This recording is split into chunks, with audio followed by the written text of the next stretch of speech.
Welcome friends in today's session of salary income chapter from income tax section for the students of SY BCom semester 4. Once again, I am with University Sum, which was asked in April 2012. We are currently dealing with the perquisites. Whatever the facilities are provided by the company to the employee, one of the important facility we can say perquisite is rent-free accommodation. बिना भाड़े की रहने की सुविधा, मकान की रहने की सुविधा। तो इसका वैल्यूएशन कैसे होगा? जहां भाड़ा ही नहीं लिया जा रहा है, रेंट ही नहीं लिया जा रहा है, तो वहां टैक्स लायबिलिटी कैसे कैलकुलेट की जाएगी? तो यहाँ बेस लेते हैं सैलरी को। सैलरी के बेसिस पे यहाँ टैक्सेबल वैल्यू कैलकुलेट की जाती है। तो यहाँ बेस हमारा सैलरी होता है। तो चलिए पहले सम की डिटेल देख लेते हैं और फिर इस सम को सॉल्व करने की कोशिश करेंगे आज के सेशन। इससे पहले सम नंबर 1 हमने कैलकुलेट किया था जो अनफर्निश्ड अकोमोडेशन के ऊपर था। आज जो हम सम नंबर 2 कर रहे हैं वो फर्निश्ड अकोमोडेशन के ऊपर है। फर्निश्ड अकोमोडेशन में आपने सबसे पहले अनफर्निश्ड अकोमोडेशन के बेसिस पे सैलरी कैलकुलेट करनी होती है दोस्तों। इसलिए ये सब आपको क्लियर कट समझ में आना चाहिए। अगर आपको ये क्लियर कट समझ में आएगा तो आप इसको बहुत ही आसानी से इजीली कैलकुलेट कर सकते हैं। चलिए तो चलते हैं। On 1/6/2019, Anushka joined services in Virat Limited, company of Cambridge Town. Joining date दी है 1/6/19 जो इम्पोर्टेंट है, बहुत ही इम्पोर्टेंट है ये डेट हमारे वैल्यूएशन के लिए। चलिए तो ये डेट को अनुष्का जी ने विराट कंपनी ज्वाइन की है, कामरेज टाउन में है। She received 15,000 per month as basic salary. She received DA as 50% of basic pay, from which 10% is to be considered for the calculation of retirement benefit, and that is PF. तो salary के अंदर valuation में basic लेंगे, DA तभी लेना है जब retirement benefit का हो, तो यहाँ पे है तो हम वैल्यूएशन में लेंगे। एजुकेशन अलाउंस पर चाइल्ड पर मंथ इस तरीके से दिया है, पर चाइल्ड पर मंथ 400 है, received for her 3 children bye her. तो एजुकेशन अलाउंस की कैलकुलेशन करनी पड़ेगी, उसके रूल्स हैं। 1% of basic pay as bonus and total commission 11,000 also received by her. तो ये ओवरऑल जो आपको इंफॉर्मेशन यहाँ पे दी हुई है सैलरी कैलकुलेशन में आपको मदद करेगी। From the beginning a residential flat of company, किसका फ्लैट है? कंपनी का फ्लैट है। इज गिवन टू हर, जब से उन्होंने नौकरी ज्वाइन की है तब से उनको रहने का मकान दे दिया गया है। कंपनी का मकान है यानी ओनरशिप कंपनी की है, कंपनी की ओनरशिप का मकान हो गया, यानी भाड़े वाला मकान लेके नहीं दिया है, कंपनी की मालिकी का मकान है, ओनरशिप का मकान है जो अपने कर्मचारी को रहने के लिए दिया है Anushka. In this flat, furniture of rupees 60,000 original price is installed. इस मकान के 60,000 मकान के अंदर 60,000 का फर्नीचर भी है। The company has paid 50 rupees 50 per month as rent for additional instrument hired by the company. अन्य सुविधा देने के लिए, अन्य घर की सुविधाएं देने के लिए उसका भाड़े पे लेके दिया, उसका भाड़ा कंपनी पे कर रही है 50 per month. Rupees 1809 per month deducted as token rent. Anushka की सैलरी में से इतनी रकम हर महीने काट ली जा रही है इन सुविधाओं के लिए। The population of the Kamrej town is 9 lakh. Population भी आपको दी है जो आपको मदद करेगा वैल्यूएशन करने में, एग्जैक्टली अनफर्निश्ड की वैल्यू कितनी होगी। Find out the taxable income for the assessment year 2020-21 for such perquisite। यहाँ कौन सी perquisite की चर्चा हो रही है सर? रेंट फ्री अकोमोडेशन, जिसकी ओनरशिप कंपनी की है और कंपनी ने ये मकान अपने कर्मचारी को रहने के लिए दिया है। तो इसका आपने टैक्सेबल इनकम इस परक्यूजिट का निकालना है कि कितनी अमाउंट होगी जिसपे इस परक्यूजिट पे टैक्स लगेगा। तो चलिए सम की वैल्यूएशन पे चलते हैं। सम की वैल्यूएशन स्टार्ट करने से पहले दो चीजें आपने चेक करनी होगी ऑलवेज। पहली, क्या जो कर्मचारी है मिसेस अनुष्का, ये क्या सरकारी कर्मचारी है यानी कि गवर्नमेंट एम्प्लॉय है या नॉन गवर्नमेंट एम्प्लॉय है? अगर गवर्नमेंट एम्प्लॉय होगा तो सब ने स्पष्ट बोला होगा, यहाँ ऐसी कोई स्पेसिफिकेशन नहीं है, तो हम इन्हें क्या मानेंगे? ये प्राइवेट सेक्टर के एम्प्लॉय है ऐसा मानेंगे। नॉन गवर्नमेंट एम्प्लॉय है ऐसा मानेंगे, एज्यूम करेंगे। और दूसरा दूसरा जो यहाँ चेक करना है वो ये है कि भाई एम्प्लॉय का फाइनलाइजेशन हो जाने के बाद दूसरा फाइनलाइजेशन करना है कि किस प्रकार की परक्यूजिट यहाँ चर्चा में ली गई है, किस परक्यूजिट की बात हो रही है। तो सर यहाँ रेंट फ्री अकोमोडेशन की परक्यूजिट है, लेकिन ये जो रहने की सुविधा दी गई है क्या उस वो फर्निश्ड मकान दिया है या अनफर्निश्ड मकान दिया है, ये भी डिसाइड कर लेना होगा। फर्निश्ड अनफर्निश्ड कैसे पता चलेगा सर, मकान के साथ साथ मकान के अंदर फर्नीचर वगैरह दिया है, एसी टीवी फ्रिज वगैरह दिया है, एडिशनल इंस्ट्रूमेंट्स दिए हैं। हाँ सर, इस मकान में फर्नीचर और एडिशनल इंस्ट्रूमेंट्स हैं, तो ये मकान कैसा हो गया सर, फर्निश्ड मकान हो गया। तो ये यहाँ पे जो हम वैल्यूएशन करने वाले हैं वो कैसा मकान है, फर्निश्ड मकान है। तो फर्निश्ड के अंदर अगर आप पहला नियम देखेंगे तो पहला नियम क्या है, पहला नियम यह है कि आपने मकान को एज्यूम करना है कि ये अनफर्निश्ड था और अनफर्निश्ड की टैक्सेबल वैल्यू पहले कैलकुलेट करनी है। यानी फर्निश्ड के अंदर पहला स्टेप जो कैलकुलेट करना होता है ऑलवेज, वो ये है कि अनफर्निश्ड वैल्यू कितनी है। मकान को अनफर्निश्ड एज्यूम करके आपने अनफर्निश्ड वैल्यू सबसे पहले निकालनी है। तो अब हम चलते हैं सम की वैल्यूएशन पे। इसलिए हम सबसे पहले अनफर्निश्ड वैल्यूएशन पे फोकस करेंगे। मकान अनफर्निश्ड है, बिन सजावट वाला है, तो उसकी उसके बेसिस पे सैलरी कितनी होगी और अनफर्निश्ड वैल्यू पे अनफर्निश्ड टैक्सेबल वैल्यू कितनी होगी वो हमें कैलकुलेट करनी है। तो चलिए हेडिंग दे दीजिए, computation of rent free accommodation unfurnished of Mrs Anushka.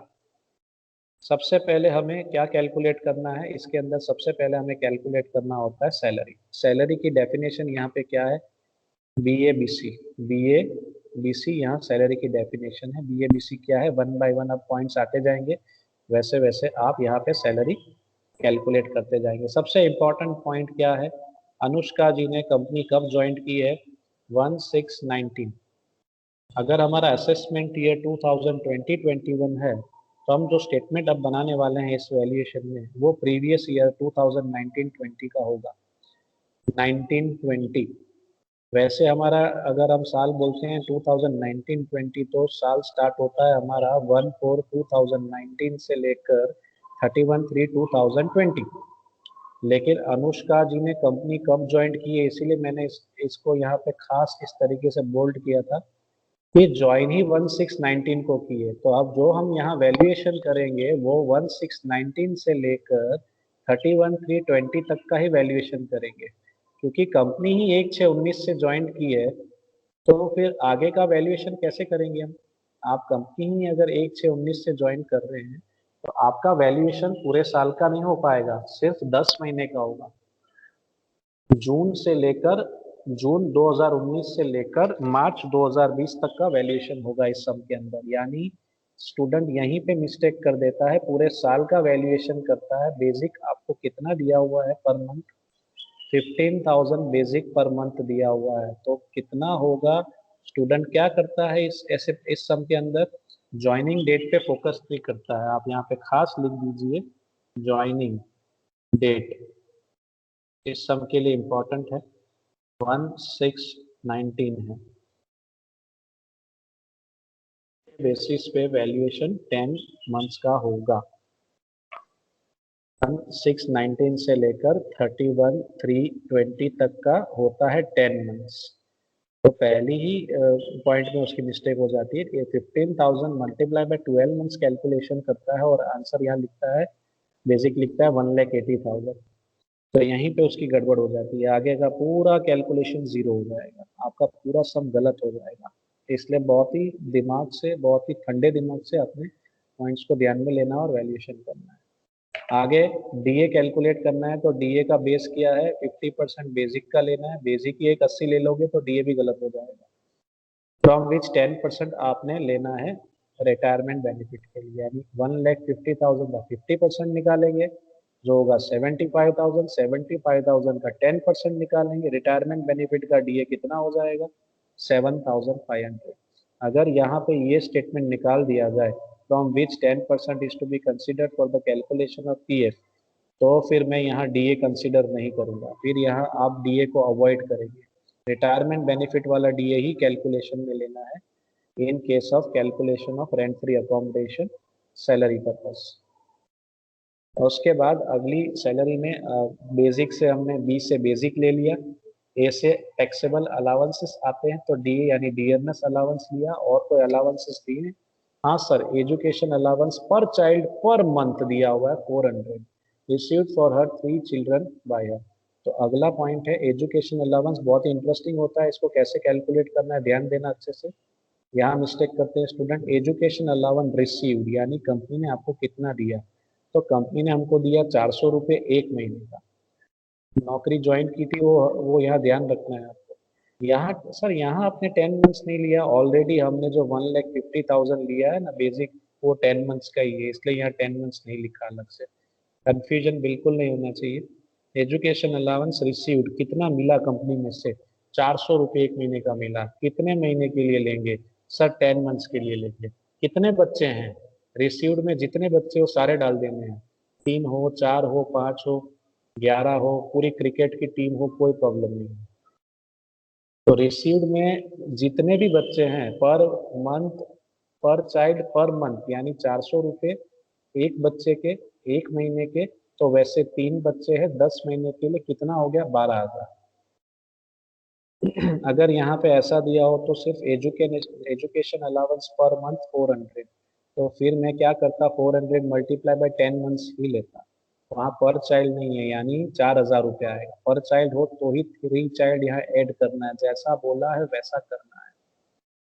फिर से रिपीट कर रहा हूँ, एजुकेशन अलाउंस पर मंथ अगर दिया होता सिर्फ 400, तो मैं 400 मल्टीप्लाई बाय 10 मंथ्स ही करता, मल्टीप्लाई बाय 3 चाइल्ड नहीं करता। यहाँ एक बच्चे का बोला है इसलिए मैंने यहाँ 3 बच्चे का कन्वर्ट किया। आगे रिसीव्ड में से एग्जम्पशन कितना मिलता है, रूल क्या है, ये आपको पता होना चाहिए। एजुकेशन अलाउंस का रूल क्या है, एक महीने का आपको 100 रुपये का एग्जम्पशन मिलता है, मैक्सिमम 2 बच्चों का फायदा आप ले सकते हैं, भले आपकी फौज हो 11 की, 11 का फायदा नहीं मिलेगा।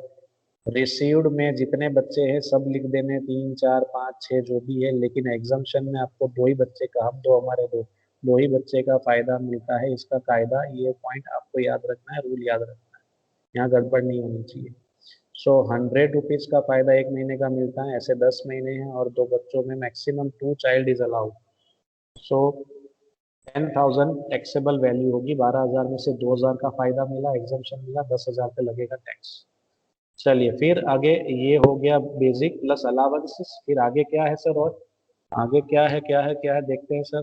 1% of basic pay as bonus and total commission, तो बोनस भी है और कमीशन भी है, तो बेसिक का 1% बोनस बोल रहे हैं। तो आगे अलाउंसेस के बाद बी स्टैंड्स फॉर बोनस, तो बोनस का वैल्यूएशन बेसिक सही होगा तो बोनस सही होगा। अगर आपने बेसिक ही 1,80,000 ले लिया होगा तो यहाँ 1,800 ले लोगे आप, यानी ये भी गलत हो जाएगा, यानी पूरी सैलरी गलत हो जाएगी। इसलिए 1,50,000 पे 1% 1,500 होगा। कमीशन आपको स्ट्रेट फॉरवर्ड रेडीमेड दे दिया है 11,000, बस। तो बी ए बी सी की सारी इन्फॉर्मेशन आ गई, बी से बेसिक आ गया, ए से अलाउंसेस 2 थे आ गए, बी से बोनस आ गया, सी से कमीशन आ गया, जो जो दिया था सब ले लिया। टोटल ले लेते हैं, टोटल सैलरी कितनी होगी 10 महीने की, 1,80,000, यानी प्रीवियस ईयर 1920 की सैलरी मिसेस अनुष्का की हो गई 1,80,000। इसका बेस लेके अब आप आगे का वैल्यूएशन करेंगे, ये अमाउंट सही होगी तो आगे का आपका कैलकुलेशन सही होगा।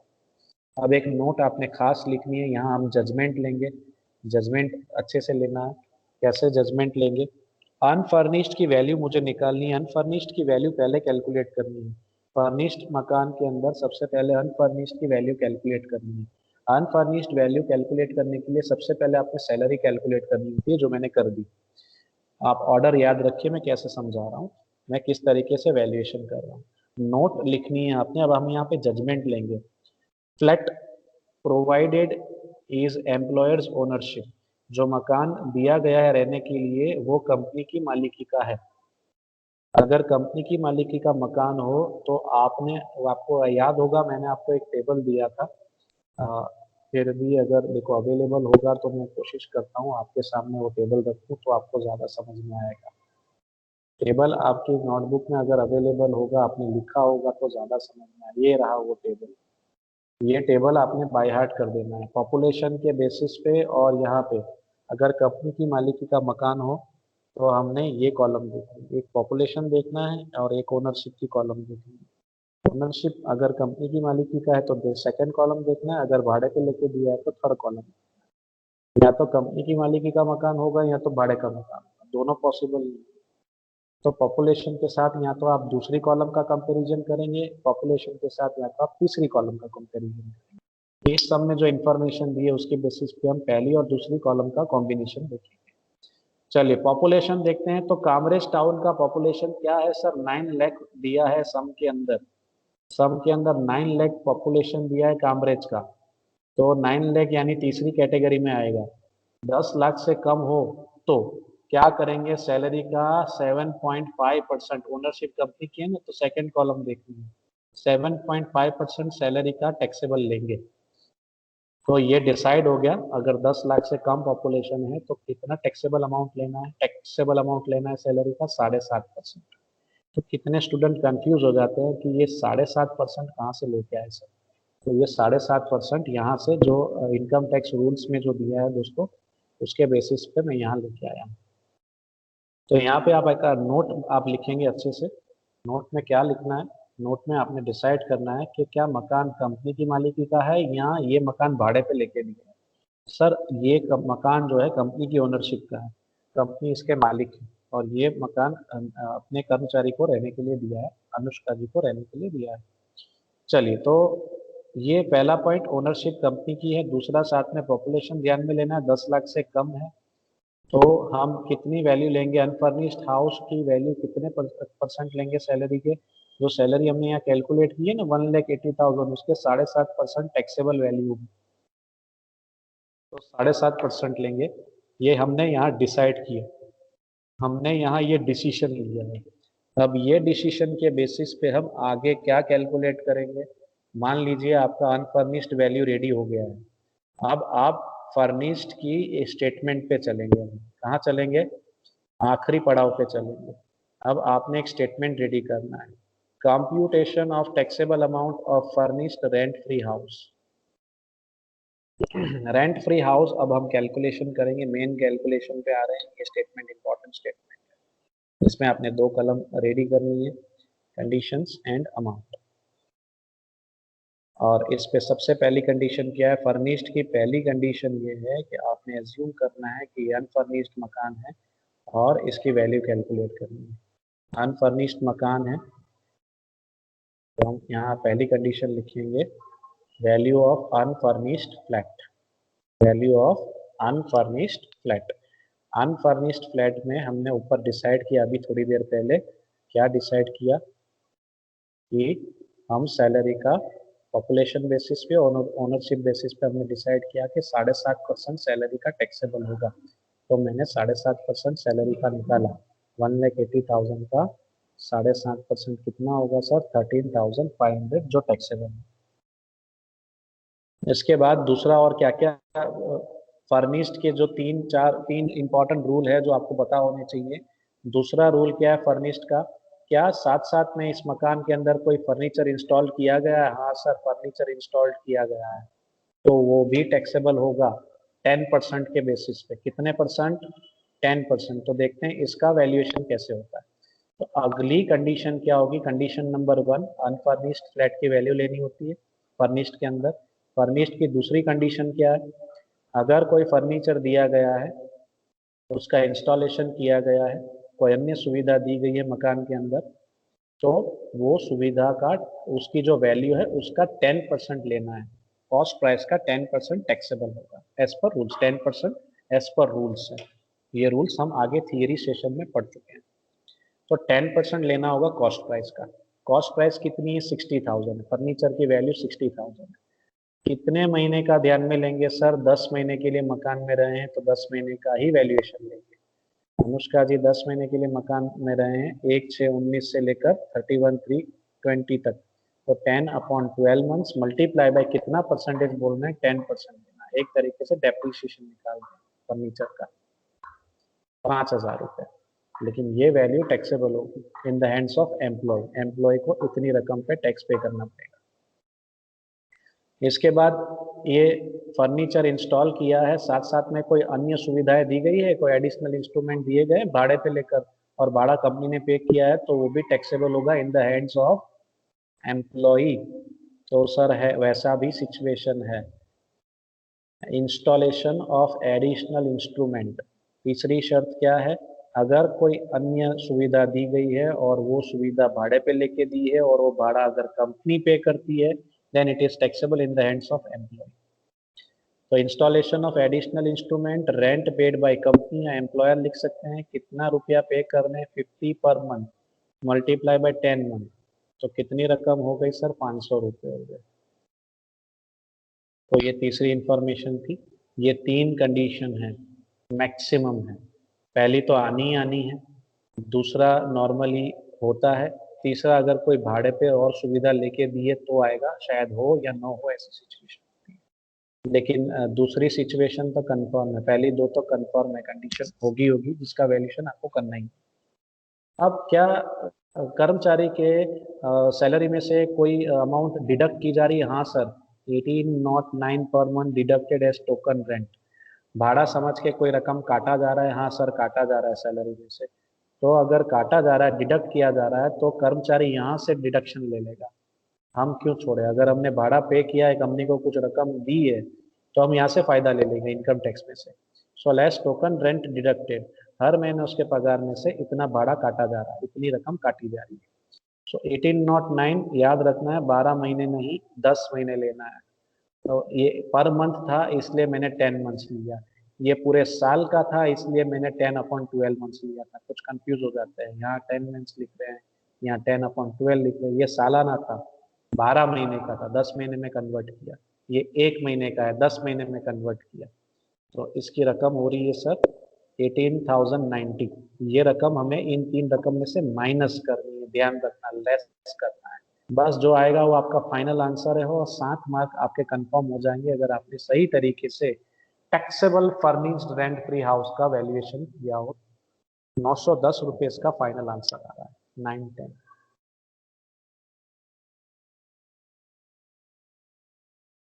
तो इस तरीके से आपने सारी शर्तें ध्यान में रखकर, बेसिकली तीन जो शर्तें वो फॉलो कर कर, अगर और कोई भाड़ा टोकन रेंट अगर आपकी सैलरी में से डिडक्ट होता है तो उसका बेनिफिट यहाँ पे ले लेना है। और ये 910 जो है सैलरी स्टेटमेंट में ये रकम जाएगी। सैलरी का जो स्टेटमेंट बनेगा मिसेस अनुष्का का, वहाँ ये रकम वहाँ ट्रांसफर होगी 910, यानी 910 पे लगेगा टैक्स।